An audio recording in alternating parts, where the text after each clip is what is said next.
So who are the biggest number one draft pick busts in MLB history? That's the video today. Hey guys, it's Jason. Hope you're doing well. I'm going to go with the 7 biggest draft pick busts that went number one in MLB history. All right.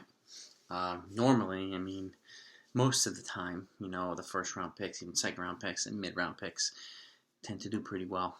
And it's generally expected that a top pick will pan out. Well, in some cases it doesn't. It is what it is. There's some people that are considered can't miss that miss.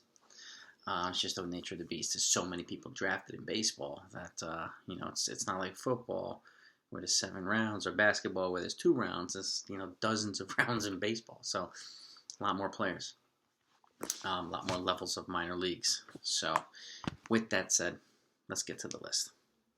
Number 7, Mr. Tim Beckham, 2008 number 1 draft pick by the Tampa Bay Rays. I'm looking at my research book, by the way. He was a shortstop, and this guy was a very highly touted prospect, also considered can't miss. He never materialized. His career never materialized. He had a decent 2017. He's been with Tampa Bay and Baltimore. He had a somewhat decent 2017, but somebody who's touted this high to only have half a decent season, and his 2017 was 9 years after he got drafted. That just shows you that he was a bust. Yeah. Number 6, Paul Wilson. This guy, remember, he was a pitcher, drafted in 1994 by the New York Mets. He was a right-handed starting pitcher. He was right around that Generation X with him, Bill Pulsipher, and what's the other guy? Oh, Jason Isringhausen. Those were supposed to be the new Maddox, Glavine, and Smoltz of the New York Mets. Did that really pan out? No. He was a stud, actually, a stud pitcher out of Florida State University, an absolute ace. And he wound up developing shoulder issues on a regular basis. And then he eventually was sent to Tampa Bay. And then he actually went to Cincinnati as well. And his career pretty much flamed out in 2005. So he was a total bust. He never really panned out. And again, one of these highly touted, these guys, like I said, they were touted as the next, Atlanta Braves super pitching trio. Isringhausen, had a decent career as a closer, but the other two, no.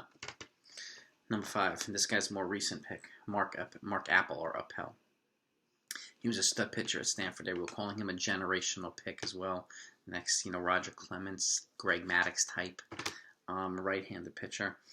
And he was actually drafted by Pittsburgh in, I think it was 2013? No, 2012? Yeah, 2012 pick, Houston Astros, Pittsburgh. And he was drafted number 8. But he didn't sign.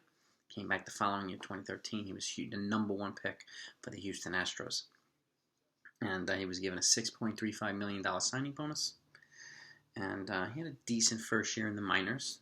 But after that, never really panned out. He was traded to Philadelphia Phillies as part of the Ken Giles trade in 2015.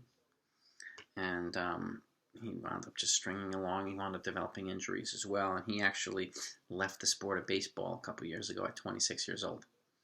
Never panned out. Total bust. Number 4, Sean Abner. This guy was a 1984 draft pick from the New York Mets. He was an outfield prospect. I remember him too. He was up to like Craig Jeffries and all these other players that were like, oh my God, this guy's the new guy. And he was a high school phenom. I do remember that. And he was also considered can't miss, a generational prospect. He moves very slowly through the minor league system, and he wound up, he was pretty much out at 1986. He was actually traded at the end of 1986 to San Diego, and he struggled there. Nothing really happened there, especially at the plate, and retired in 1992. It was just like a nothing burger for those 6 years. Unfortunately, those 8 years. Number 3, Danny Goodwin. There might be a couple names you don't remember, you might not recall. This might be one of them. 1971, drafted by the Chicago White Sox. He was a catcher. He was drafted number 1. He was actually drafted number 1 twice in 2 consecutive years, in 2 separate drafts. LA Angels, because after he was drafted number 1, he wound up going to college, having a good college career, and then being drafted again in 1975 by the Los Angeles Angels. Drafted number 1 twice, okay, after basically being a stud in college. And he hurt his arm in his first pro season, and never wound up catching a Major League Baseball game. Nope, not one, unfortunately. So he's number 3. Number 2, Matt Bush. This guy was drafted as a shortstop in 2004 by San Diego, and he failed as a position player, and he wound up reemerging a couple years later as a pitcher. Unfortunately, he was also given a $3.15 million signing bonus. Unfortunately, he started getting into trouble. He was arrested on multiple charges, and he was suspended before ever even playing a minor league game. And then he wound up developing some more problems. He was arrested again for, let's see here.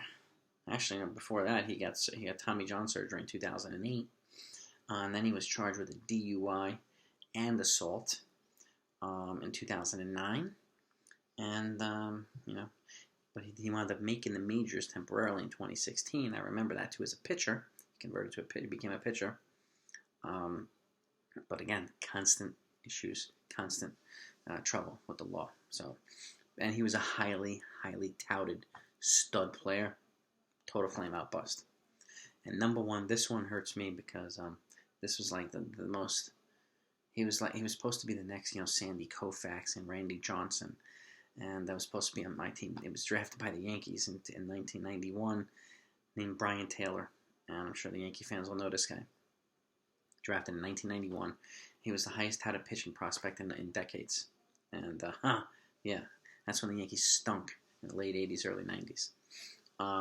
In 1983, he got into a bar fight protecting his brother, and he wound up tearing his shoulder and labrum, I think rotator. He got all damaged in his pitching arm. Unfortunately, his labrum, and he had to get surgery. And after that, it was never the same. He was given a $1.55 million signing bonus out of high school, but he never wound up. He toiled around the minors a little bit, but was never the same, and he never made the major leagues. He was a total bust. Now, the situation here is a little bit different because he was defending his brother in a fight. I would do the same if it were my brother, but unfortunately, he hurt his most prized asset, which is his pitching arm, and he turned out to be a complete bust. So, those are the numbers. Those are the 7 top number 1 pick busts in Major League Baseball history. Let me know what you think. If you enjoyed this video, please click that thumbs up. If you haven't subscribed yet, please do so. Please hit that notification so you don't miss any more videos I'll be putting out moving forward. But I've got dozens of really, really great videos in my data bank, and check the description down below. I put a bunch down there for you to enjoy if you haven't seen those yet. All right. Other than that, I hope you're doing well. Be safe out there. Look out for each other, and I'll talk to you next time.